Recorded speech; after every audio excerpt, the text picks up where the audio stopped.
देश के विजेता, मोक्ष मार्ग के प्रतिपादक चरम तीर्थंकर श्रमण भगवान महावीर स्वामी के चरणों में कोटि कोटि वंदन करते हुए एक भवावतारी चर्चा चक्रवर्ती भीष्म प्रतिज्ञाधारी अखंड बाल ब्रह्मचारी आचार्य सम्राट पूज्य श्री जयमल जी महाराज साहब के चरणों में कोटि कोटि वंदन करते हुए उन्हीं के 11वें पटधर आचार्य सम्राट पूज्य श्री सुचंद्र जी महाराज साहब के चरणों में कोटि कोटि वंदन। जय गच्छाधिपति व्याख्यान वाचस्पति उग्र विहारी वचन सिद्ध साधु 12वें पटधर आचार्य प्रवृत्ति पाटीचंद जी महाराज साहब घोर तपस्वी उपाध्याय प्रवृत्ति गुणचंद जी महाराज साहब मेरे अनंत आस्था के आयाम मम जीवन उद्धारक परम पूज्य गुरुदेव डॉक्टर श्री पदमचंद्र जी महाराज साहब के चरणों में कोटि कोटि वंदन करते हुए सभी गुरु भगवंतों के चरणों में वंदन करते। गुरुदेव की आज्ञा से आत्मबंधु अनंत अनंत ज्ञानी सर्वज्ञ सर्वदर्शी तीर्थंकर प्रभु महावीर स्वामी जिन्होंने संसार के भव्य प्राणियों को जिनवाणी के माध्यम से ज्ञान दिया। आत्मबंधु ज्ञान प्राप्ति के 3 तरीके, कोई मनन से, कोई अनुसरण से और कोई अनुभव से ज्ञान को प्राप्त करता है। याद रखने के लिए माँ को हमेशा याद रखते हैं। जीवन के अंदर कभी कुछ भी परिस्थिति आती है, कभी किसी को कुछ चोट भी लगती है, तो सबसे पहला शब्द जो मुंह से निकलता है वो कौन सा शब्द है? माँ। MAA याद रखना। ज्ञान प्राप्ति के 3 तरीके, मनन से, अनुसरण से और अनुभव से। कोई अपने चिंतन करता है, मनन करता है, वो सबसे श्रेष्ठ माना जाता है। अपनी विवेक बुद्धि से, समझ से, सूझबूझ से वो ज्ञान को प्राप्त करता है, बोध को प्राप्त करता है। और कुछ लोग ऐसे होते हैं जो अनुसरण करते हैं, उसने कर लिया तो मैंने भी कर लिया। ये बहुत सरल है, बहुत आसान है। किसी को कॉपी करना बहुत आसान है। और आज का जमाना भी क्या है? कॉपी पेस्ट का जमाना है। इधर से कॉपी किया और उधर पेस्ट कर दिया। मेहनत इतनी कोई भी करने को तैयार नहीं होता। और आज कंप्यूटर का जमाना है, तो बार बार आप एक ही चीज को बार बार प्रोग्रामिंग नहीं करते। एक बार कर लिया तो हमेशा के लिए आराम हो जाता है। इधर से उठाया और उधर चिपका दिया। अनुसरण करना। और तीसरा है अनुभव करना। ये अनुभव जिसके माध्यम से बोध को प्राप्त किया जाता है बहुत अच्छा है, लेकिन वास्तव के अंदर बहुत कड़वा है, क्योंकि खट्टी मीठी यादें भी साथ में जुड़ी हुई रहती है। कभी कुछ ऐसे तकलीफ वाले अनुभव भी जीवन में देखने को मिलते हैं। हमेशा सुख नहीं होता, कभी खुशी होती है तो कभी गम होता है। तो इस तरह से अनुभव से भी जीव बोध को प्राप्त कर लेता है। आत्मबंधु जो भी व्यक्ति बोध प्राप्त करता है, कुछ सीखता है, कोई व्यक्ति अपनी गलती से सीखता है, कोई अपने अनुभवों से सीखता है, तो कोई दूसरों के बोध के माध्यम से, दूसरों के द्वारा शिक्षित करने से सीख लेता है। जो बुद्धिमान व्यक्ति होता है वो विवेक से सीखता है, जो साधारण व्यक्ति होता है वो अनुभव से सीखता है, जो अज्ञानी होता है वो आवश्यकता होने पर सीखता है। आत्मबंधुओं, अज्ञानी को पता नहीं क्या सीखना है और क्या नहीं सीखना है, लेकिन जब जीवन में आवश्यकता पड़ती है तो मजबूरी में क्या करना पड़ता है? सीखना पड़ता है। और जो पशु होते हैं वो स्वभाव से सीखते हैं, उनको कोई बोध देने वाला नहीं, वो कहीं से कुछ सीख नहीं पाते हैं। लेकिन जैसे जैसे जीवन में आगे बढ़ते हैं वो पशु अपने अंदर के स्वभाव से, पूर्व के संस्कारों से क्या करते हैं? सीखते चले जाते हैं। आत्मबंधु, पूर्व प्रवचनों के अंदर आपने सुना कि भगवान महावीर स्वामी अपने जीवन को आगे बढ़ा रहे हैं। केवल ज्ञान का लक्ष्य है, मोक्ष प्राप्ति का लक्ष्य है और सभी कर्मों को क्षय करने का लक्ष्य है। और उसी साधना के अंदर निरंतर आगे बढ़ते जा रहे हैं। उनका लक्ष्य ज्ञान प्राप्त करना है। आपका लक्ष्य मोक्ष। भगवान महावीर स्वामी का अभी एट प्रेजेंट लक्ष्य है केवल ज्ञान की प्राप्ति करना। और उसी केवल ज्ञान की प्राप्ति के लिए उन्होंने संकल्प किया कि 12.5 वर्ष तक अपने शरीर की शुश्रूषा नहीं करेंगे। चाहे कैसी भी सिचुएशन आ जाए लेकिन वो भागेंगे नहीं, चाहे कैसी भी परिस्थिति आ जाएगी लेकिन वो कहीं पर भी एस्केप नहीं होने वाले हैं, वहां पर वो गलियां नहीं निकालेंगे। लेकिन अगर आपके जीवन में थोड़ी सी कठिनाई आएगी तो आप क्या ढूंढोगे? गलियां ढूंढोगे, आप शॉर्टकट ढूंढोगे, यहाँ से कैसे भागे, यहाँ से कैसे एस्केप होए, उसके लिए रास्ता ढूंढोगे। लेकिन उस परिस्थिति से जो लेसन लर्न करना है, जो सीख लेनी है, वो सीख लेने से कतराते।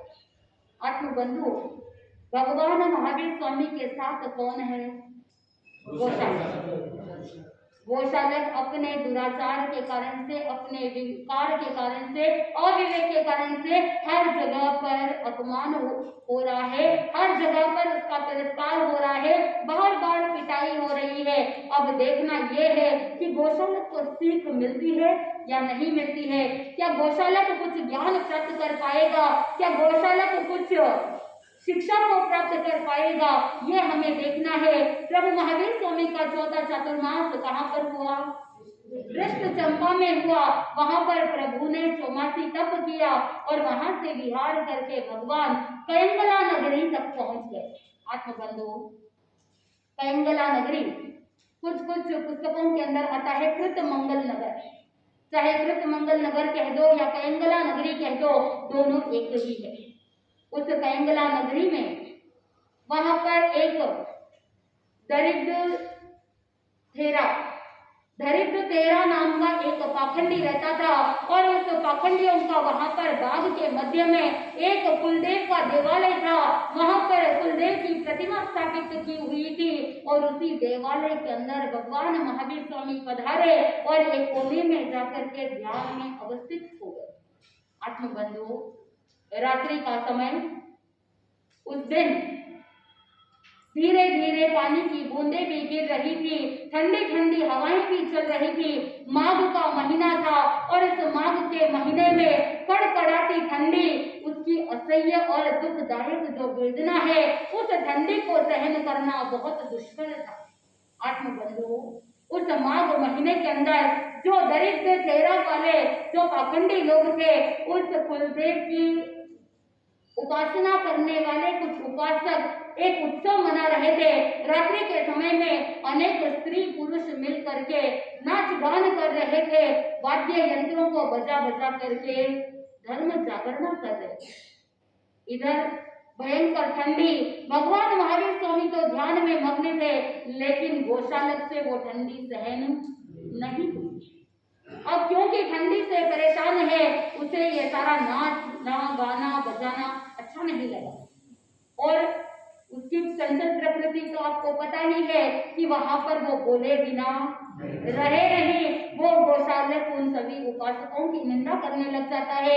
अरे एक ऐसा धर्म है कि जहाँ पर स्त्री पुरुष की सभ्यता नहीं है, स्त्री पुरुष सब मिल करके एक साथ क्या कर रहे हैं? नाच रहे हैं, गा रहे हैं, बजा रहे हैं। ये कौन सा धर्म है? इस तरह से उन सभी पाखंडियों की निंदा करने लगा।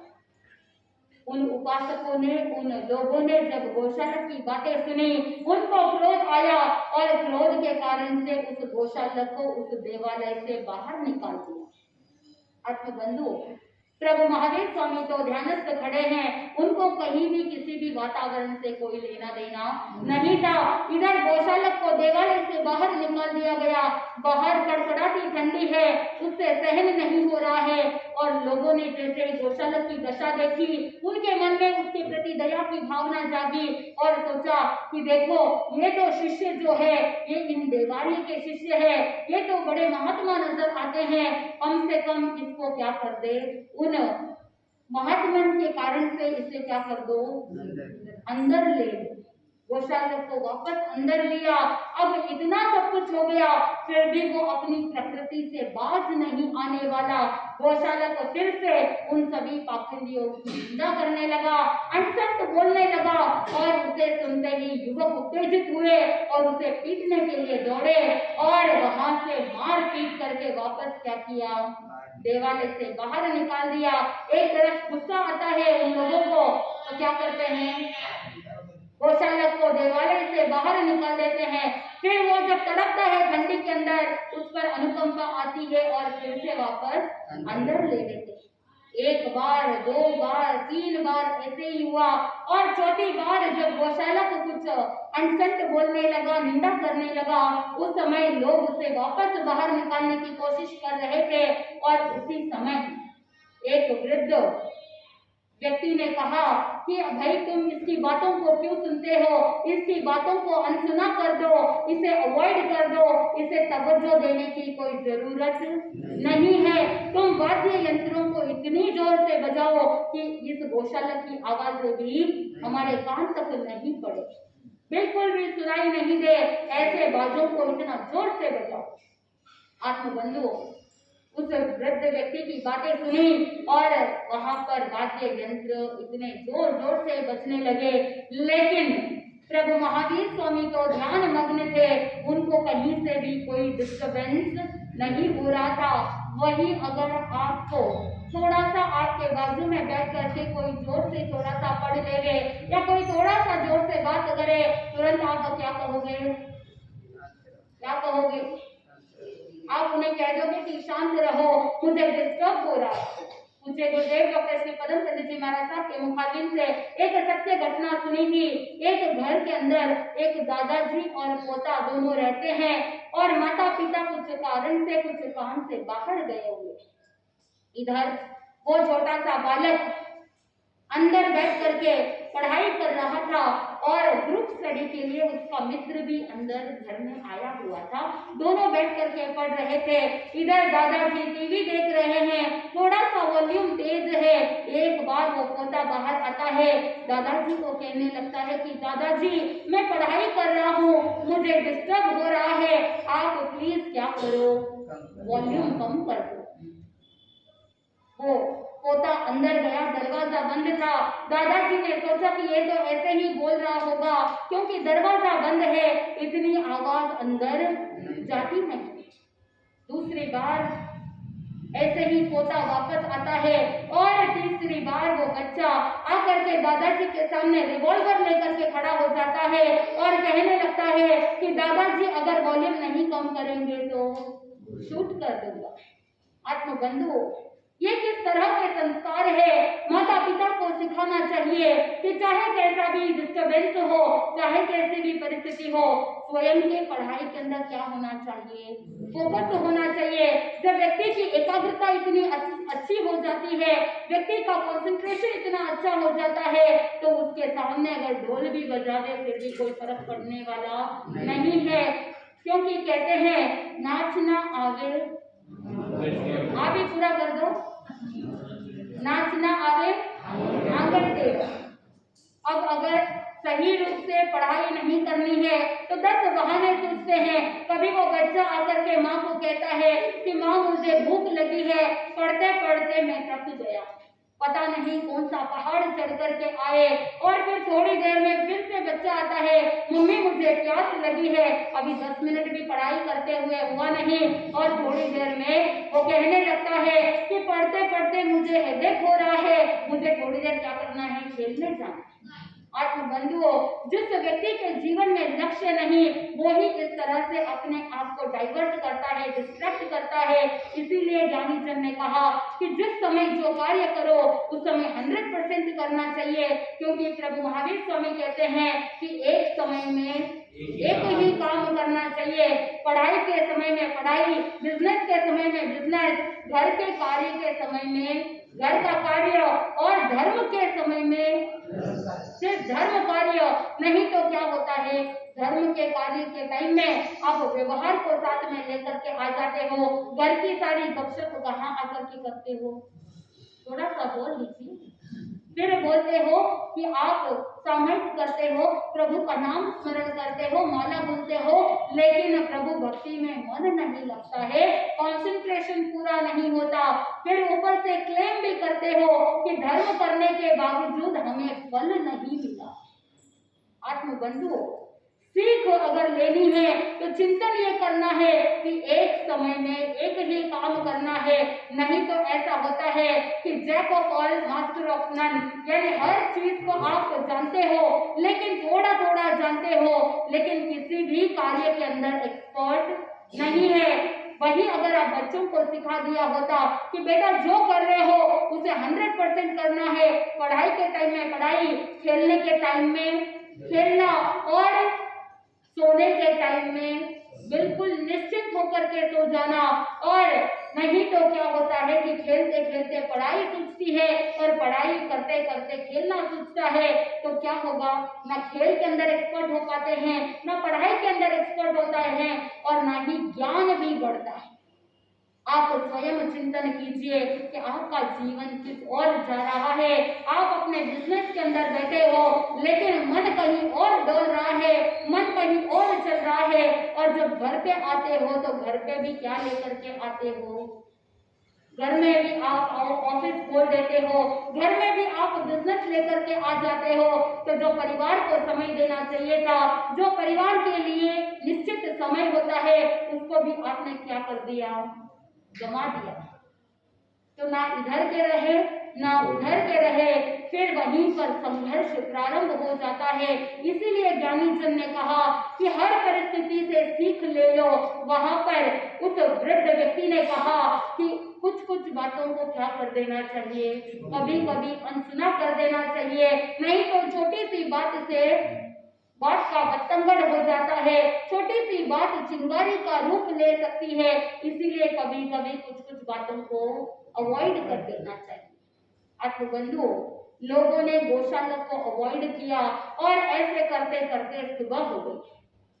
जैसे ही सुबह हुई, प्रभु महावीर स्वामी उस गैंगला नगरी से, उस देवालय से विहार करते हुए श्रावस्ती नगरी पहुंच जाते हैं। आत्मबंधु, उस श्रावस्ती नगरी के अंदर बाहर उद्यान के अंदर प्रभु महावीर स्वामी ध्यानस्थ खड़े हो गए। उनके तो उपवास था और इधर जब मध्याह्न का समय, उस समय गौशालक ने प्रभु महावीर स्वामी को कहा कि भगवान, भिक्षा का समय हो गया है, चलिए भिक्षा लेने के लिए नगर से चलते हैं। उस समय भगवान ने कहा, आज मेरे क्या है, उपवास। गौशालक ने कहा, अच्छा तो बताइए आज मुझे भिक्षा में क्या मिलेगा। उस समय भगवान ने कहा कि आज मनुष्य का मांस मिलेगा। गौशालक ने सोचा, यहाँ तो मांस की ही आशंका नहीं है, फिर मनुष्य के मांस की तो बात ही क्या है। मैं ऐसे घर में जाऊंगा ही नहीं जहां पर मांस की गंध आती हो। वहां वो अकेला ही श्रावस्ती नगरी के अंदर चला गया। उस नगर के अंदर पितृदत्त नाम का एक गृहस्थ था और उसकी भार्या, उसकी पत्नी थी श्रीभद्रा। श्रीभद्रा जितने भी पुत्र को, जितने भी बालकों को जन्म देती, वो मरे हुए पुत्र ही जन्मते थे। अब वो परेशान हो गई, उसे संतान की कामना थी। तो वहां पर उस नगरी में एक शिवदत्त नाम का निमित्तज्ञ था। उस निमित्तज्ञ को पूछा कि कुछ तो ऐसा मार्ग बताइए, कुछ तो ऐसा उपाय बताइए जिससे मेरे बच्चे जीवित रह सके, मेरे बच्चे जन्मे और वो जिए। वो शिवदत्त निमित्तज्ञ कुछ ऐसा उपाय बताता है। वो कहने लगता है कि जो तुम्हारे मृत पुत्र जन्म लेते हैं, उस मृत पुत्र का रक्त और मांस, उस मांस को घी, दूध और मधु उसके अंदर मिला करके उसे खीर बनाना और उस खीर को ऐसे भिक्षु को खिलाना जो बाहर से आया हुआ हो और साथ में उसके पैर धूल से भरे हुए हो। लेकिन ध्यान रखना कि जब ये तुम खीर उसे खिलाओगी तो वहां पर वो भर पेट उस खीर को खाए और बाद में जैसे ही वो भोजन करके यहाँ से प्रस्थान करेगा, तुम अपने घर के द्वार को इमीडिएटली पलट देना, बदल देना, क्योंकि जिस समय उसको ज्ञात होगा, इस खीर के बारे में ज्ञात होगा, तो वो क्रोध के अंदर आकर के घर को, तुमको जलाने की कोशिश करेगा। इसीलिए क्या कर देना, अपने घर के द्वार को बदल देना ताकि उसे तुम्हारा घर मिले ही नहीं। ऐसा निमित्तज्ञ ने उपाय बता दिया। आज बंधुओं, संतान की कामना के कारण से वो श्रीभद्रा करने के लिए तत्पर बन जाती है। ज्ञानी जन ने कहा कि जब व्यक्ति के भीतर कामनाएं होती है, वो ही दुख का कारण बन जाती है। कामना ही कर्मों के बंधन का कारण भी बन जाती है, क्योंकि भीतर जब कामनाएं होती है, इच्छाएं होती है, तो जो कार्य नहीं करना है वो भी व्यक्ति क्या कर जाता है, काम कर लेता है। उस समय सही और गलत नहीं देखता और वो ही साधक को पतन के गर्त में ले जाता है। श्री भद्रा ने भी ऐसे ही किया कि उसके उसी दिन एक मरा हुआ पुत्र जन्मा था, उसका रक्त लिया, मांस लिए और उसके इतने छोटे छोटे टुकड़े कर दिए और घी, दूध और मधु के अंदर उसे मिश्र करके उसकी खीर बनाई, साथ में स्वादिष्ट पदार्थ और सुगंधित द्रव्यों को ऐड किया, साथ में केसर आदि के रंग से ऐसे खीर को तैयार किया कि किसी को संदेह हो ही नहीं, किसी को डाउट भी नहीं आए कि इसके अंदर क्या मिला हुआ है और व्यक्ति रुचि पूर्वक उस खीर का भोजन कर लेवे। ऐसा श्री भद्र ने खीर को पकाया और वहां पर द्वार पर खड़ी हो गई। अब उसे इंतजार था कोई ऐसा भिक्षु आए जिसको मैं क्या कर सकूं, ये खीर खिला सकूं। आत्मबंधुओं, वो वही दिन था जिस दिन श्रावस्ती नगरी के बाहर से गोशालक को भिक्षा के लिए नगर के अंदर आया था और श्री भद्रा ने उसे उस खीर को खिला दिया। अब जैसे ही वो खीर को देखा, वहां पर उसे कहीं भी रक्त और मांस नजर आया नहीं, बहुत सुगंधित और स्वादिष्ट नजर आ रहा था। गोशालक ने भर पेट खीर खाई और खीर खाने के बाद प्रभु महावीर स्वामी के पास आकर के निवेदन करता है कि भगवान, आज मुझे खीर मिली, आपने तो कहा था कि मनुष्य का मांस मिलेगा, लेकिन मैंने ऐसी खीर खाई कि जिसके अंदर ना तो रक्त था, ना ही मांस था, कुछ भी नहीं था, इसीलिए आज आपकी बात क्या हो गई, असत्य हो गई। उसी समय प्रभु महावीर स्वामी ने सारी घटना बता दी, हूबहू क्या घटित हुआ था। जैसे ही ये बात पता चली तो गोशालक ने अपने मुंह में उंगली डाल करके सारा का सारा वमन कर दिया और उस वमन को सूक्ष्म दृष्टि से देखा तो पता चला कि इसके अंदर मनुष्य के मांस है। छोटे छोटे छोटे छोटे टुकड़े उसे नजर आ गए। उसको बहुत गुस्सा आया और क्रोध के वेग में जाकर के पुनः नगर के अंदर जाता है और जैसे ही गया, घर घर ढूंढ रहा है, लेकिन कहीं पर भी उसे घर मिला नहीं। नहीं तो क्या हो जाता, वो घर जल करके भस्म हो जाता। आत्मबंधु, गोशालक को अपने अनुभव से सीख मिली या नहीं मिली, ये तो देखना है, क्योंकि कहते हैं कि जो जन्म से जो लक्षण है, यानी जो आदतें पड़ी हुई है, वो मरने पर भी मिटती नहीं। आत्मबंधु, इधर आपको भी विवेक रखना है। आप जो भी भोजन की सामग्री का उपयोग करते हो, बाजार से जो भी प्रोडक्ट्स लेकर के आते हो, उसमें भी आपको विवेक रखना है। बच्चों को भी ये शिक्षा देनी है कि कोई भी आप वस्तु को लेकर के आओ तो इंग्रेडिएंट्स पहले चेक करो, वेजिटेरियन है या नहीं है, और वहां पर ग्रीन मार्क होने के बावजूद आप क्या करो, वहां पर सारे इंग्रेडिएंट्स देखो, क्योंकि वहां पर ई और कुछ कुछ नंबर होते हैं, इमल्सिफायर्स होते हैं, एनिमल फैट की भी आशंका रहती है और बहुत बार नॉन वेजिटेरियन का भी डाउट रह सकता है।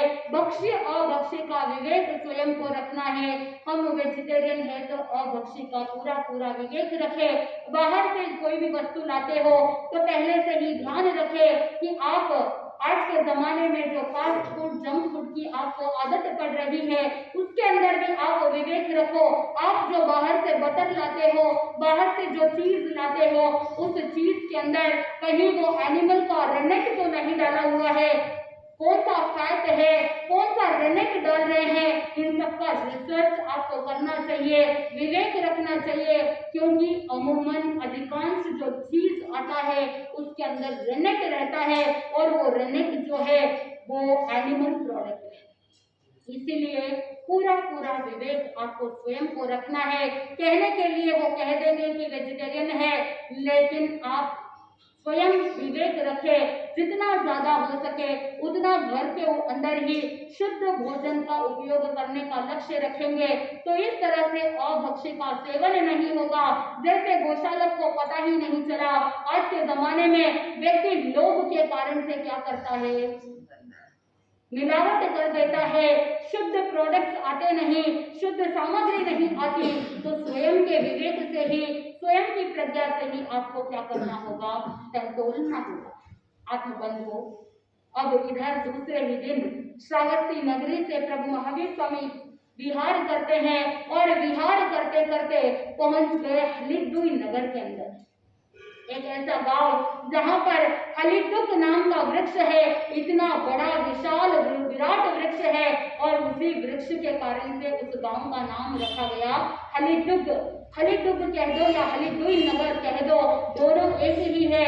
वहां पर भगवान महावीर स्वामी उस वृक्ष के नीचे ध्यानस्थ खड़े हैं, लेकिन गोशालक वो अपने आदतों से छूटने वाला नहीं। वहां पर उस हलिदुई गांव के अंदर प्रभु महावीर स्वामी ध्यानस्थ खड़े हैं, और दूसरी तरफ वो गोशालक भी इस तरह से उद्दंड मचाता है। वहां पर कितने सारे परेशानियां झेलनी पड़ती है। और एक बार हुआ ऐसा कि रात्रि का समय था, उस हलिदुई नगर के अंदर उस वृक्ष के नीचे भगवान महावीर स्वामी खड़े हैं, और रात्रि का समय एक सातवाह यात्री वहां से गुजरता है, श्रावस्ती नगरी की ओर प्रस्थान कर रहा था। रात्रि का समय वो भी वहीं पर निकट में रुक जाता है। दूसरे यात्री भी वहीं पर रात्रि के अंदर विश्राम कर लेते हैं, क्योंकि ठंडी का मौसम था।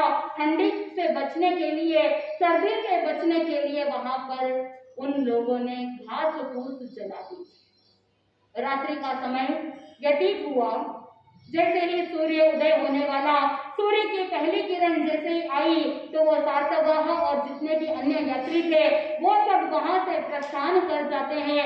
लेकिन जो सुलगती हुई अग्नि थी, उस सुलगती हुई अग्नि को वहीं पर छोड़ चले जाते हैं। इधर हवा की अनुकूलता पा करके वो आग फैल जाती है। वो आग की ज्वालाएं बढ़ती बढ़ती प्रभु महावीर स्वामी जहां पर ध्यानस्थ खड़े थे वहां तक आ पहुंची। जैसे ही गोशालक ने देखा, भगवान से निवेदन किया कि भगवान चलिए यहाँ से चलते हैं, ये आग हमें भी क्या कर देगी, अब हमको भी यहाँ पर आग में लपेटे में ले लेगी, इसीलिए अभी यहाँ से क्या करना चाहिए, हमें यहाँ से प्रस्थान करना चाहिए। लेकिन प्रभु महावीर स्वामी तो ध्यानस्थ खड़े थे, वहां पर वो हलन चलन करने वाले नहीं। लेकिन जैसे ही आग की लपलपाती लपटे प्रभु महावीर स्वामी तक पहुंची, गोशालक ने देखा कि ये आग हमारी तरफ ही आ रही है, तो वो वहां से भाग करके चला जाता है। इधर भगवान महावीर स्वामी उन्हीं आग की लपटों के अंदर आ जाते हैं। भगवान महावीर स्वामी के पैर उन आग की लपटों में झुलस जाते हैं, लेकिन भगवान महावीर स्वामी हिले नहीं, डुले नहीं, अपने ध्यान के अंदर ही तल्लीन थे। और मध्याह्न का समय प्रभु महावीर स्वामी वहां से विहार करते हैं, और विहार करके नंगला नाम के गांव में आते हैं। अब देखना यह है कि नंगला गांव के अंदर जहां वासुदेव के मंदिर में प्रभु महावीर स्वामी रुकते हैं, वहां पर गोशालक अब और क्या उद्दंड मचाता है। फिर नंगला गांव से वापस आवर्त में पहुंचते हैं। आवर्त गांव में भी गोशालक अपनी उद्दंडता छोड़ता नहीं, वहां वो बच्चों को डराता है, धमकाता है, और फिर बाहर बाहर गोशालक की क्या हो जाती है, पिटाई हो जाती है। तो नंगला गांव में भी वासुदेव के मंदिर में वो रुके हुए थे, और इधर गोशालक क्या करता है कि अपने विकृत डरावना चेहरा बना करके वो छोटे छोटे बच्चे जो खेलने के लिए आए थे उनको डराया, और वो डर करके वो बच्चे क्या हो जाते हैं, वहां से भाग जाते हैं। बच्चे भागते भागते अपने पिताजी के पास जाते हैं। पिताजी के पास जाकर के कंप्लेंट करते हैं कि देखो वहां पर मंदिर में एक व्यक्ति है और वो हमें डराता है, धमकाता है। जब बच्चे भाग रहे थे, कोई नीचे गिर गए, किसी के सिर में लग गई, किसी के नाक से खून बहने लगा। दुर्दशा हो गई सब बालकों की, और पिताजी जितने भी उनके पिता थे वो सब यहाँ पर आए और गोशालक की बहुत पिटाई की। लेकिन जो ध्यानस्थ भगवान महावीर स्वामी खड़े थे उनको देख करके कुछ लोगों ने कहा कि देखो इनके गुरु कितने शांत है, इनके गुरु कितने ध्यान में मग्न है, उन गुरु के लिए तो इसे क्या कर दो, छोड़ दो। फिर वहां से नंगला से प्रभु महावीर स्वामी आवर्त प्रस्थान करते हैं। वहां पर भी बलदेव के मंदिर में प्रभु महावीर स्वामी रुकते हैं, और गोशालक ने वापस वैसे के वैसे बालकों को डराया, और वहां पर फिर से क्या होती है, गोशालक की पिटाई होती है। गोशालक को खूब पिटाई हुई, और वहां पर एक व्यक्ति ने कहा कि अरे इसको क्या पीटते हो, इसके गुरु जो यहाँ पर ध्यानस्थ खड़े हैं ये इनके शिष्य को रोकते नहीं, ये अपने सेवक को टोकते नहीं, इसलिए मारपीट किसे करो, इसको नहीं, इसके गुरु को करो। लेकिन जैसे ही वो प्रभु महावीर स्वामी को पीटने के लिए गए तो वहां उस बलदेव के मंदिर के आसपास जो व्यंतर देव थे, वो व्यंतर देव उस बलदेव की प्रतिमा में प्रविष्ट करते हैं और वहां बलदेव का जो शस्त्र होता है उस शस्त्र को हाथ में लेकर के उन लोगों को मारने के लिए दौड़ता है। जैसे ही लोगों ने देखा कि ये प्रतिमा उठ करके आई है तो वो भयभीत हो जाते हैं, चकित हो जाते हैं और प्रभु महावीर स्वामी से क्षमा मांगते हैं। आत्मबंधु, बाहर के वातावरण में चाहे कितना भी कुछ भी हो जाए, लेकिन भगवान तो विचलित होने वाले नहीं। और वहां से प्रभु महावीर स्वामी आवर्त गांव से विहार करके चौरात सन्निवेश पहुंचते हैं। वहां से फिर आगे आगे विहार करते हुए प्रभु महावीर स्वामी ने सोचा कि ऐसे तो जहां जहां पहचान है, जहां जहां लोग मुझे जानते हैं, कोई ना कोई बचाने के लिए आ जाता है, तो विशेष रूप से कर्म की निर्जरा होती नहीं। इसीलिए मुझे ऐसे देश में जाना चाहिए, ऐसे क्षेत्र में जाना चाहिए कि जहां पर मुझे कोई भी पहचानता ना हो, कोई परिचित ना हो और ज्यादा से ज्यादा कर्मों की निर्जरा हो। ऐसा सोच करके प्रभु महावीर स्वामी आगे विहार करते हैं। प्रभु का 5वां चातुर्मास कहाँ होने वाला है, किस किस तरह से उस राड देश के अंदर कैसे अनार्य देश में प्रभु को तकलीफ देखनी पड़ती है, किस तरह के परिश्रमों को सहन करना पड़ता है, किस किस तरह के उपसर्ग को भगवान सहन करते हुए अपनी आत्मा को और उज्जवल बनाते हुए उपसर्गों से ऊपर उठते हैं। जैसे जैसे हम सुनेंगे हमारे जीवन के अंदर भी बोध को प्राप्त करेंगे। और जो साधक ज्ञान को प्राप्त करता है, यहाँ पर एक सीख अवश्य ही लेनी है कि जिस तरह से गोशालक अपने उद्दंडता के कारण से, अपनी वाणी की वाचालता के कारण से और अपनी निंदा विफलता के कारण से हर जगह पर तिरस्कृत होता है, मारा जाता है, पीटा जाता है, तो यहाँ पर आपको भी क्या करना चाहिए, एक सीख लेनी चाहिए कि हम कोशिश करें कि हम निंदा विफलता से बच जाए। क्योंकि निंदा विफलता करने से सामने वाले को कुछ नुकसान होता है या नहीं, लेकिन स्वयं का नुकसान जरूर हो जाता है। क्योंकि जो व्यक्ति निंदा करता है वो 100 गुणों के बीच में भी एक दोष निकाल लेता है, लेकिन जो व्यक्ति किसी व्यक्ति की प्रशंसा करने वाला है, गुणग्राही है, वो क्या करेगा, 100 अवगुणों में से भी एक गुण निकाल लेगा। तो हमें गुणग्राही बनना है, निंदा विफलता से मुक्त रहना है। तो आज आप संकल्प करें कि आज के दिन में निंदा विफलता नहीं करूं और निंदा विफलता से बचा हुआ रहूंगा, तो मैं उत्तरोत्तर आगे बढ़ सकता हूं। ऐसे एक एक दिन के लिए संकल्प लेते जाए। मैं ये नहीं कहती कि आप एक साथ जीवन पर्यंत के लिए कुछ नियम ले, क्योंकि बहुत बार ऐसा होता है कि जो इतने लंबे समय से जो आदतें पड़ी हुई है उसे जाने में थोड़ा टाइम लगता है। तो जो निंदा विफलता करने की, गपशप लड़ाने की, गॉसिप करने की जो आदत है उसे स्टेप बाय स्टेप दूर करने का प्रयास करें। एक एक दिन के लिए संकल्प करें। सुबह उठते ही आज चिंतन करना, आज के दिन में बड़े क्रोध का त्याग करूंगा, आज के दिन में निंदा विफलता का त्याग करूं। इस तरह से एक एक दिन के लिए संकल्प करते हैं तो ब्रेन को भी आसानी होती है इंस्ट्रक्शंस को फॉलो करने में। और ऐसे करते करते 15-20 दिन तक रेगुलर करेंगे तो फिर आदत बदल जाती है, आदत चेंज हो जाती है और आप उन सभी दुर्गुणों से मुक्त हो जाते हैं। तो निरंतर प्रयास करते रहे, पुरुषार्थ करते रहे, ताकि हमारी ये आत्मा एक दिन परमात्मा बन सके, परम आनंद की प्राप्ति कर सके। इसी मंगल भावना के साथ आनंद ही आनंद बोले श्री जैन धर्म की।